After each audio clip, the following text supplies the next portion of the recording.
mondiale est la banque des investisseurs. Donc, j'ai omis de vous préciser que nous procédions de manière en forme en entonnoir avec, on va dire, la banque des banques, si je puis m'exprimer comme ça, peut-être que c'est un terme erroné. En tout cas, l'investisseur des investisseurs, avec le témoignage de Madame Fatou Cissé, qui est donc experte à la Banque mondiale. Maintenant, je vais passer la parole à Madame Evelyne Dior, qui est, elle, également investisseur en tant que directrice d'un fonds de capital investissement, le WIC. Nous passerons ensuite la parole à Monsieur Koulibaly, donc, qui est une banque qui est responsable RSE au sein d'une banque donc plus petite qu'un fonds d'investissement, mais bon, la BNDA. Et ensuite, nous aurons, comme j'avais dit tout à l'heure, le témoignage de Madame Khadijatou Nkoulima. Alors, je vais vous parler un petit peu, je vais vous introduire Madame Dior, Evelyne Dior, qui est directrice exécutive, veuillez m'excuser, de WIC Capital. Alors, Madame Dior est titulaire d'un master en management et d'un MSc en management control de l'EDEC, qui est une business school en France. Elle a travaillé en tant qu'auditrice au sein de l'inspection générale du groupe Société Générale, puis pour le Fonds souverain pour les investissements stratégiques du Sénégal, le FONSIS, puis en tant que chargée d'investissement dans des secteurs tels que l'industrie, les énergies renouvelables et l'agriculture, avant de rejoindre WIC Capital. Aujourd'hui, elle est la directrice générale de WIC Gestion, qui gère WIC Capital, un fonds d'investissement dédié aux femmes entrepreneurs en Afrique de l'Ouest francophone. Pour rappel ou pour information, WIC Capital a été mis en place par le Women's Investment Club Sénégal, un groupe de 99 femmes issues du secteur privé. Outre le développement du secteur privé africain et le renforcement des PME et des startups locales, Madame Dior s'intéresse également et très fortement aux questions de genre dans les sociétés modernes africaines. Son travail et son engagement personnel lui ont valu de nombreuses récompenses, notamment un classement au sein du classement Choiseul 100 Africa en 2021 et en 2022. Elle a été également reconnue au sein du Black Women in Asset Management en 2022. Et enfin, elle a obtenu également une reconnaissance du magazine Private Equity International en tant que deal makers, figurant parmi les 40 futurs leaders de l'industrie du private equity dans le monde en 2023. Donc, tout ça pour vous dire que Madame Dior aussi a un sacré pédigré et je ne doute pas qu'elle va nous apprendre énormément de choses en tant qu'investisseur à impact sur son mode de sélection des entrepreneuses ou des femmes chefs d'entreprise, si vous préférez, qu'elle décide d'accompagner. Madame Dior, vous avez la parole. Merci beaucoup, Gloria, pour cette introduction et merci encore à RSEPED pour l'invitation à faire ce webinaire. Alors, moi, je vais vous parler de façon très concrète de WIC Capital, de notre thèse d'investissement et de la façon effectivement dont on comprend l'impact et dont on le mesure au quotidien. Alors, WIC Capital, c'est un fonds d'investissement à impact, on se définit comme un fonds impact, qui a été lancé en 2019 par un réseau de femmes au Sénégal et en Côte d'Ivoire, donc le WIC, et c'est des femmes qui sont mises ensemble en tant qu'investisseurs individuels pour adresser des problématiques qu'on a observées, les problématiques d'accès au capital pour les femmes entrepreneurs. Et donc, notre élément d'impact clé, notre thème d'impact clé, c'est vraiment le genre. Tout à l'heure, Fatou a parlé de 2X, les critères 2X Challenge, j'en reparlerai un peu. Et donc, WIC Capital, depuis 2019, ce qu'on cherche à faire, c'est vraiment libérer le potentiel des entreprises dirigées par des femmes en apportant du capital adéquat, de l'assistance technique adéquate et vraiment dédiée, et puis l'accès à nos réseaux d'affaires. Parce que le WIC, ne l'oublions pas, c'est un réseau de plus de 100 femmes avec environ 20 à 25 années d'expérience et donc des femmes profondément ancrées localement et dans les milieux d'affaires. Et on va cibler très spécifiquement, de façon très intentionnelle, des PME en croissance, en forte croissance, qui sont dirigées d'une façon ou d'une autre par des femmes. Je reviendrai sur ce critère-là. Donc, pour nous, pourquoi cibler les femmes? C'est vraiment un constat de gap, une réalisation d'une opportunité quand même, parce que ça reste des entreprises avec un fort potentiel sur une des chaînes de valeur assez intéressante. Et puis, il y a aujourd'hui énormément de données qui montrent l'impact qu'il y a à investir et à permettre à des femmes de se retrouver sur de renforcer leur pouvoir économique, parce que bon, il y a des chiffres qui montrent que les femmes, par exemple, allouent 90% de leurs revenus à des dépenses d'éducation, de santé. Et donc, nous, ce qu'on voyait derrière, c'est un impact vraiment beaucoup plus large pour le continent. Impact économique et impact social. On peut passer, je pense, à la slide sur nos critères d'investissement. Peut-être avant de redescendre ça, je vais juste vous dire, quand on investit des tickets qui vont aller de 50 millions à 300 millions de francs CFA. Et on les investit sous forme de prise de participation, ce qu'on appelle de l'equity investing.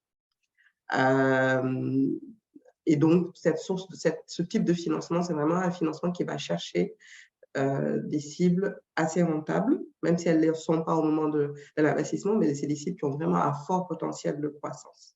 Et donc, vous allez voir dans nos critères d'investissement, on regarde bien entendu la rentabilité comme un critère clé, mais on va regarder avec autant d'importance l'impact. Et donc, comme je le disais tout à l'heure, pour nous, c'est le genre. Donc, on a aujourd'hui 2X Global qui un peu pose les standards de l'industrie de ce qu'on appelle l'investissement avec Gender-Lens Investing, donc l'investissement avec, comment on appellerait ça en français, avec une optique genre.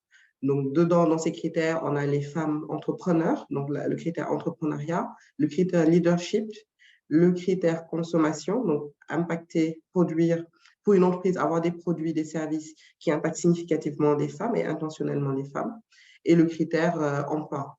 Donc, avoir une entreprise qui emploie, qui renforce les femmes en tant qu'employées. Et donc, nous, on a vraiment choisi d'être sur deux critères, l'entrepreneuriat et le leadership, c'est-à-dire qu'on investit dans des entreprises qui ont été soit fondées par des femmes, qui sont dirigées majoritairement par des femmes ou qui sont détenues majoritairement par des femmes. Donc, c'est vraiment l'ownership, une forte volonté de pousser des femmes à des positions de leadership et voilà. Pour nous, c'est du vrai empowerment.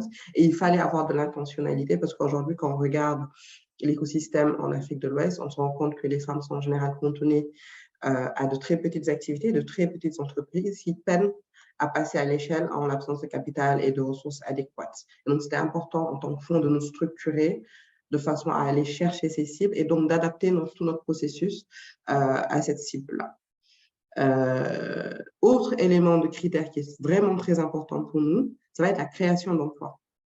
Pour nous, par exemple, on ne va pas aller investir dans une entreprise dirigée par une femme extrêmement rentable, mais qui emploie 2 personnes.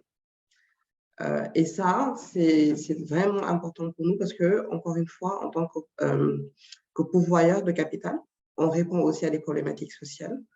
Il y a une urgence aujourd'hui à développer des entreprises qui sont job intensives, qui créent énormément d'emplois, parce que, par exemple, dans un pays comme le Sénégal, c'est chaque année 300 000 jeunes qui arrivent sur le marché du travail avec très peu d'opportunités. Donc, on tient vraiment à cœur ce rôle-là de renforcer le secteur privé pour offrir des opportunités d'emploi à la jeunesse. Et donc, pour nous, c'est toujours dans une logique d'impact plus large du développement du continent. Donc, genre et création d'emplois, c'est vraiment les 2 éléments. Et après, tout le reste, ça va être OK, un impact sur la chaîne de valeur, un impact sur l'économie globalement, et ça aussi, on va le mesurer.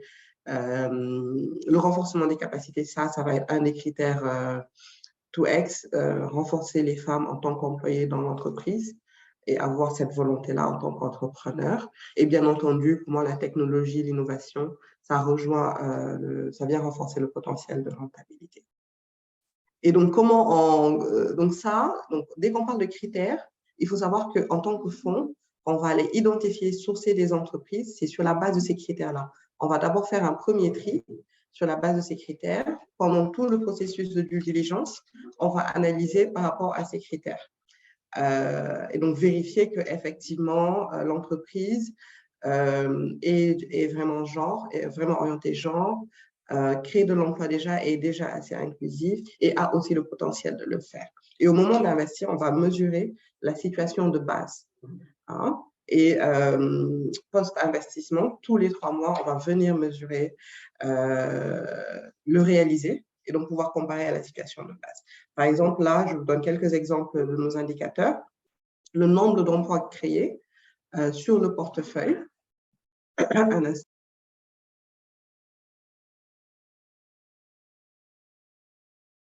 Donc, par exemple, le nombre d'emplois créés, on le mesure sur la durée de l'investissement par rapport à la situation de départ. Donc là, par exemple, concrètement, ce qu'on a vu, c'est qu'en moyenne, quand on investit dans une PME, pré-investissement, c'est des entreprises avec 7 à 8 emplois. Post-investissement, on tombe plus sur une moyenne de 25 emplois, avec bien sûr quelques outliers, quelques exceptions d'entreprises qui ont un potentiel de création d'emplois extrêmement important. C'est le cas d'un de nos derniers investissements dans la care economy, Kalinounou, qui est une entreprise qui formalise l'activité de service à la personne. Donc, tout ce qui est femme de ménage, nounou, elle va proposer de la formation à des cohortes de jeunes filles et de jeunes hommes, puis les placer en leverageant bien sûr l'outil digital.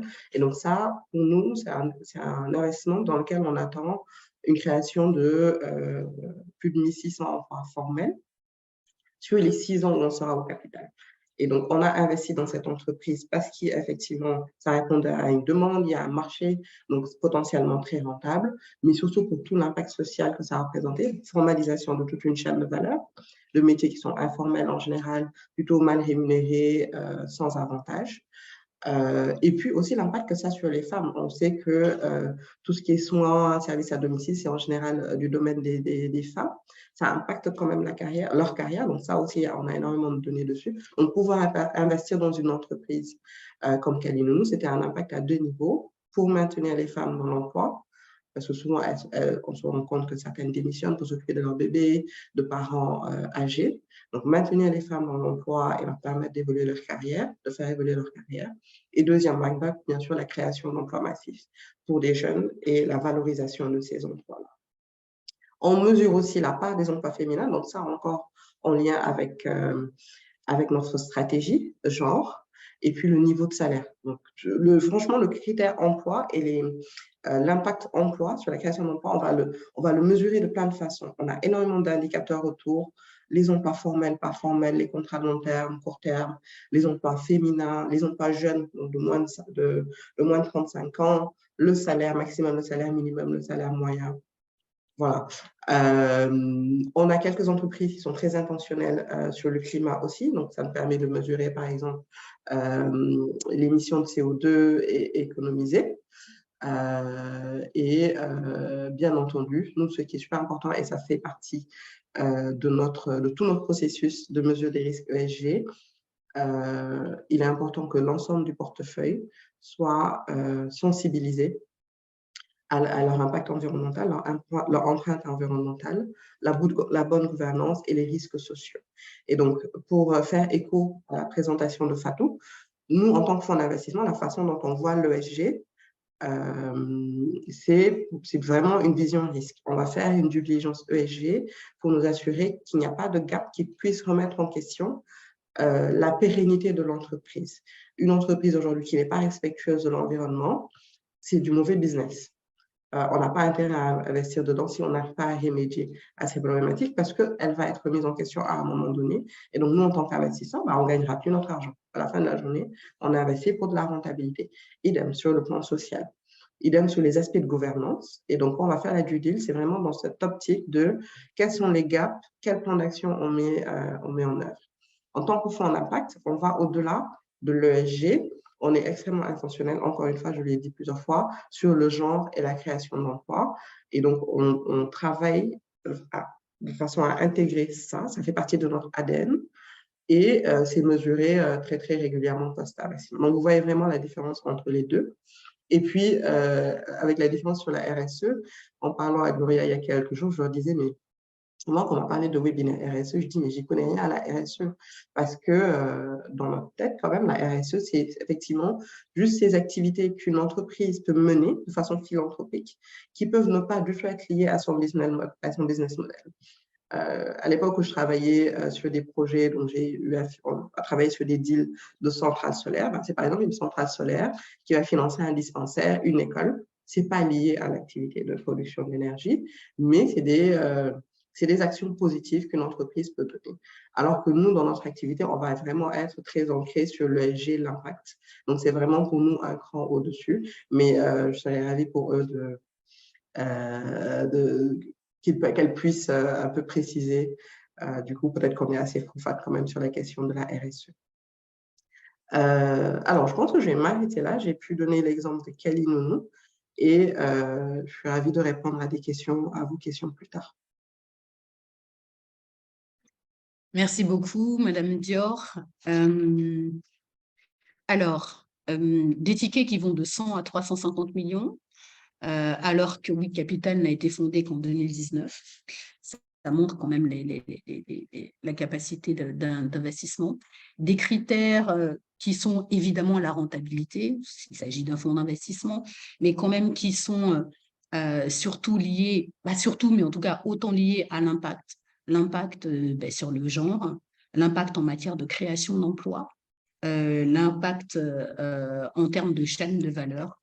Et ce que nous notons également, c'est qu'évidemment, tous ces critères-là sont évalués en amont, d'accord, pour la sélection des dossiers, mais également tout au long du suivi, dire diligenté, tout au long du suivi que vous faites auprès de ces entreprises, donc avec des critères qui sont vérifiés tous les 3 mois, et notamment le nombre d'emplois créés. Vous l'avez rappelé, Madame Dior, 300 000 jeunes qui arrivent rien qu'au Sénégal, nous ne parlons pas du reste de l'Afrique de l'Ouest. Il y a des chances que la situation soit similaire. 300 000 jeunes qui arrivent sur le marché de l'emploi chaque année, qui constitue une vraie problématique et qui fait donc et qui explique donc que vous insistez autant sur la nécessité pour les femmes chefs d'entreprise que vous accompagnez de créer de l'emploi. Voilà, j'ai vu, il y a une remarque d'un certain monsieur Aruna Salji Boukari qui dit « le critère genre est féministe ». Alors, il faudra qu'il nous explique tout à l'heure ce qu'il entend. Est-ce que c'est un constat? Est-ce que c'est une critique? Est-ce que c'est autre chose? Nous aurons l'opportunité tout à l'heure de revenir. Je suis en train de noter, de relever les différentes questions qui se présentent. Et donc, à l'issue de différentes, comme je vous disais, présentations, nous pourrons répondre aux questions des participants. Donc, merci, Madame Dior. Je vais maintenant donner la parole à Monsieur Koulibaly. Monsieur Koulibaly, bonjour. Le seul homme de ce panel, bienvenue, Monsieur Koulibaly. Donc, Monsieur Koulibaly est responsable RSE de la BNDA au Mali. Il est ingénieur en management de l'environnement et du développement durable pour le vrai.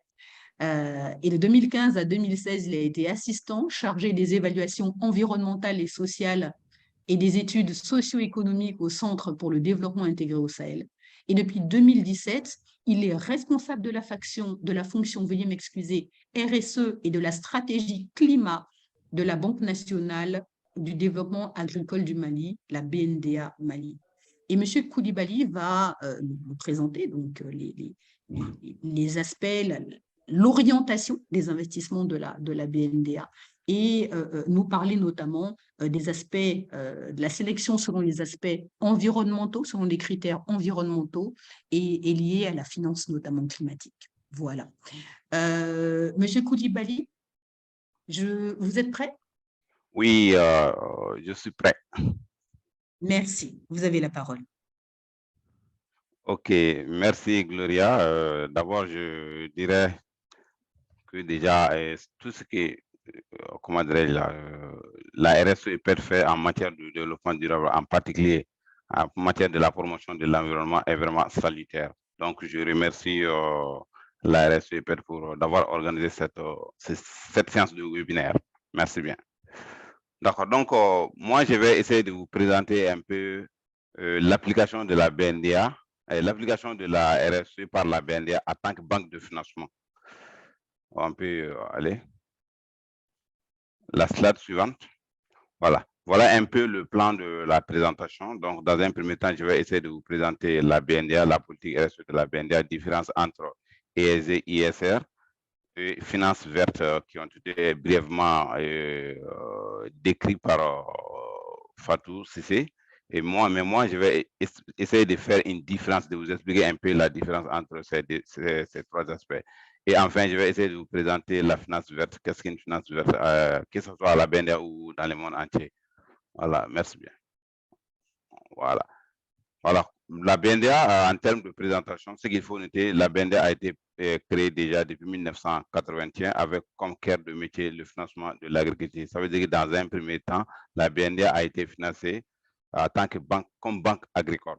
Mais avec l'évolution des temps, elle s'est diversifiée pour devenir une banque universelle. Donc, ça veut dire qu'aujourd'hui, la BNDA évolue dans tous les secteurs de l'économie malienne.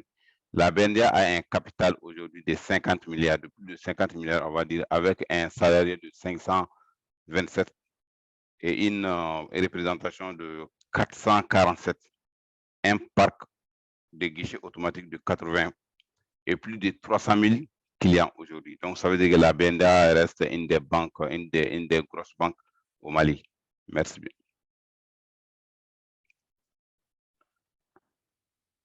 Voilà, donc comme je disais tantôt, on va essayer de vous parler un peu de la politique RSE de la BNDA en tant que banque de financement. Okay. La BNDA est déjà comme je disais, la BNDA est une banque agricole. Donc ça veut dire quoi? Ça veut dire que la BNDA, de par ses clients, peut avoir des impacts sur l'environnement. Donc, afin d'agir maintenant en faveur de la durabilité environnementale et sociale, la BNDA a adopté en 2017 une politique RSE. Cette politique, elle a pris 15 engagements en lien avec les 7 questions centrales de la RSE. Mais parmi ces 15 engagements, je vais vous expliquer 3 qui sont prioritaires pour la BNDA. Le premier engagement, c'est la BNDA s'est engagée à promouvoir la transparence. Ça, c'est l'aspect gouvernance. Donc, la BNDA s'est engagée à promouvoir la transparence, la probité et le professionnalisme dans ses relations avec toutes les parties prenantes et de façon singulière s'astreindre à une exigence. Aujourd'hui, quand vous regardez cet engagement est matérialisé aujourd'hui par la BNDA avec l'adoption d'une charte déontologique et éthique. Bon, le deuxième engagement, ça, c'est la BNDA s'est engagée à investir dans des projets durables qui identifient et traitent les risques environnementaux et sociaux de manière à améliorer l'efficience et la durabilité. Donc, ça, cet aspect, je vais vous expliquer ça en profondeur. Et le troisième engagement, c'est s'assurer de l'engagement permanent. Donc, comme vous le savez, la BNDA est une banque qui finance des projets qui sont susceptibles d'avoir des impacts sur les communautés locales. Donc, la BNDA, en adoptant maintenant sa politique RSE, s'est dit il faut quand même qu'elle essaie de s'assurer que les clients qu'elle finance respectent ou bien n'affectent pas négativement ces communautés locales-là. La deuxième slide, la slide suivante. Voilà. Donc, comme je disais, Fatou a présenté un peu, a expliqué un peu ESG et ISR. Moi, je vais essayer de vous expliquer un peu la différence entre ces 3 aspects. Quand vous regardez ESG, on a dit que ce sont des critères extra-financiers des entreprises. Effectivement, ce sont des critères qui sont établis pour pouvoir analyser la performance extra-financière d'une entreprise. Mais quant à l'investissement socialement responsable, c'est un investissement qui intègre maintenant ces critères ESG dans les décisions d'investissement. Et quant à la finance verte, elle consiste à financer des projets qui ne portent pas atteinte à l'environnement et qui favorisent la transition énergétique et la lutte contre le changement climatique. Et là, je vais vous expliquer un peu les produits que la BNDA a développés pour pouvoir faire la finance verte et l'investissement socialement responsable. La deuxième slide. OK. Donc, ce qu'il faut noter, c'est que l'investissement socialement responsable, la BNDA le fait à travers des clients qu'elle finance. Et là, ce financement, il est fait dans le cadre de sa politique RSE. Donc, ce qu'il faut noter à la BNDA, c'est vrai que nous avons une politique RSE. Mais au-delà des politiques RSE, nous nous sommes dotés des procédures environnementales et sociales qui nous permettent aujourd'hui de faire des analyses environnementales et sociales pour s'assurer que les clients que nous finançons font des financements socialement responsables. Et là, nous avons ciblé à peu près 3 domaines. Donc, ça veut dire que quand un client qui évolue dans la production d'huile, ou bien dans la production d'engrais, ou bien dans la vente d'hydrocarbures, ou dans les aménagements hydro-agricoles, ce sont ces types de clients qui sont assujettis à notre analyse ESG. Donc, les critères, je vais vous présenter les critères que nous appliquons à ces clients-là. Et là, c'est avec l'application de ces critères environnementaux et sociaux, nous permettre d'exercer notre influence à ces clients pour qu'ils fassent des investissements socialement responsables. La slide suivante.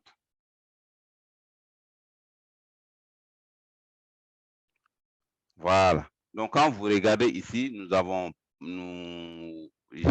vous présente un peu quelques critères sur le plan environnemental, social et de gouvernance que nous appliquons à nos financements, à nos clients évoluant dans les domaines agroalimentaires ou bien unités de production d'engrais ou bien hydrocarbures. Le tout premier critère sur le plan environnemental, nous nous assurons que le client il a une maîtrise des risques de pollution et d'accident, la prévention des risques d'atteinte à la biodiversité, la maîtrise des impacts sur l'air. Donc, ça veut dire que quand nous recevons une demande de financement, dans un premier temps, nos conseillers clients essayent de s'assurer que le client respecte ces critères-là. Ce qu'il faut noter, que tous nos conseillers clients connaissent les critères ESG de la BNDA applicables à nos financements. Donc, lorsqu'ils reçoivent une demande de financement, la première des choses qu'ils font, c'est d'appliquer ces critères-là.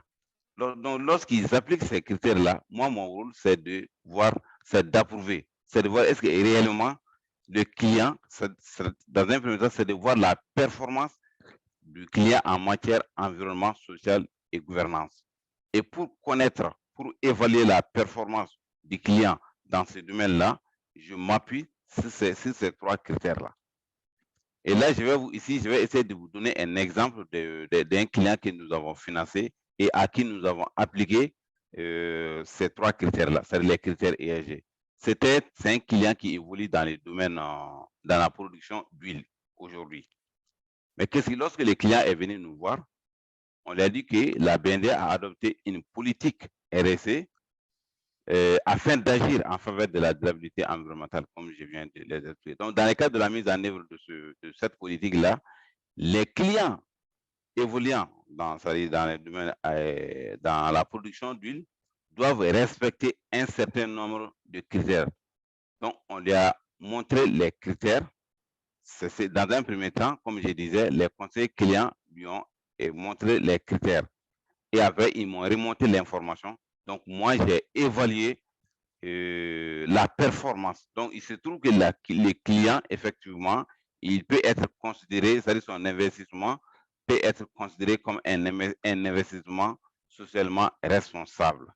Donc, en termes d'avantages, c'est que dans un premier temps, en appliquant ces critères déjà, ça permettra au client, dans un premier temps, de respecter ou bien même d'anticiper le respect des normes environnementales et sociales en matière d'environnement, d'hygiène, santé et sécurité. Comme vous le savez, aujourd'hui, dans tous les pays, le secteur environnement est réglementé. Et donc, tous les projets susceptibles d'avoir des impacts sur les composantes environnementales et sociales doivent faire l'objet d'une étude d'impact environnemental et social. Donc, ça veut dire que l'étude d'impact environnemental et social est une réglementation. C'est un des degrés dans tous les pays aujourd'hui que tous les clients, tous les investisseurs doivent respecter avant leur installation. Donc, quand un client respecte ce degré déjà, ça lui évitera des sanctions. Et même pour non-respect de ce degré, le client son unité peut être arrêtée, ou bien son activité peut être arrêtée. Donc, avec l'application de ces critères-là, le client ne va pas être victime ou bien ne sera pas sanctionné. Et le deuxième avantage, c'est que avec l'application de ces critères environnementaux et sociaux, ça va même faciliter l'acceptabilité même du projet par les populations locales.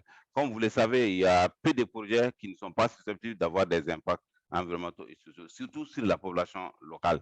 Donc, le respect et l'évaluation de la performance ESG d'un client permettra de faciliter, mais permettra d'aller vers le respect des critères ESG. Donc, le résultat, c'est quoi? Ça facilite l'accessibilité du projet par les populations locales.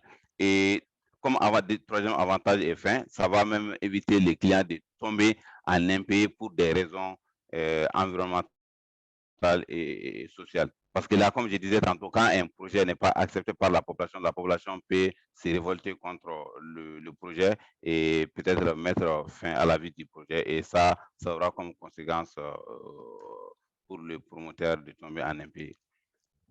Deuxième slide, bien la slide suivante. Voilà, et maintenant, la deuxième étape de la présentation, c'est la finance verte. J'ai dit ici, effectivement, la finance verte, c'est une finance qui est en croissance aujourd'hui à la BNDA, surtout dans un contexte de changement climatique. Comme vous le savez, le Mali fait partie des pays les plus exposés aux effets des changements climatiques. Donc, ça veut dire qu'il faut agir. Et là, ici, si on doit agir de façon responsable. Et pour agir de façon responsable, surtout les banques, c'est de développer des produits verts. Et là, quand vous regardez déjà depuis début 2022, ce type de financement est en croissance à la BNDA. Qu'est-ce que la BNDA a fait? Dans un premier temps, nous nous sommes dotés d'une stratégie climat. Ce qu'il faut noter, cette stratégie climat vise à matérialiser la vision du conseil d'administration de la BNDA en matière de lutte contre le changement climatique. Et cette stratégie tourne autour de 5 piliers que je ne vais pas tout citer, mais les 2 piliers les plus importants, c'est vraiment le développement de l'agriculture climato-intelligente, qui est une pratique de l'agriculture beaucoup plus résiliente aux effets du changement climatique.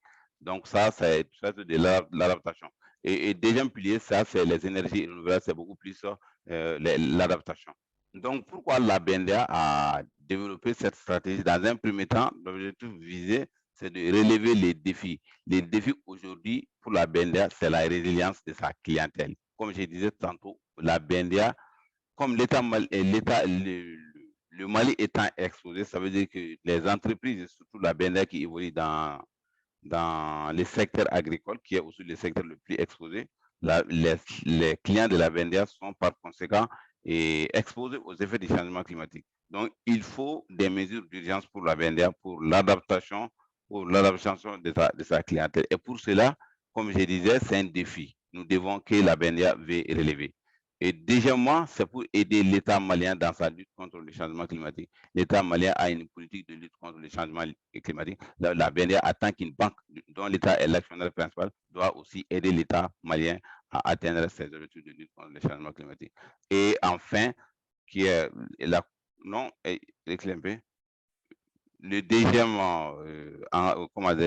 deuxième vision, c'est de contribuer à l'effort collectif en matière de lutte contre le changement climatique. Aujourd'hui, tout le monde entier lutte contre le changement climatique et la BNDA ne veut pas rester en marge. La BNDA veut contribuer à ça. La slide suivante. OK.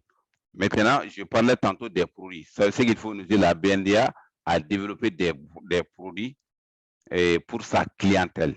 Il y a 2 types de produits. Dans un premier temps, le premier produit, ça c'est un produit qui est destiné au financement de l'agriculture climato-intelligente. Je disais, l'agriculture climato-intelligente est reconnue comme une pratique qui est beaucoup plus résiliente aux effets du changement climatique.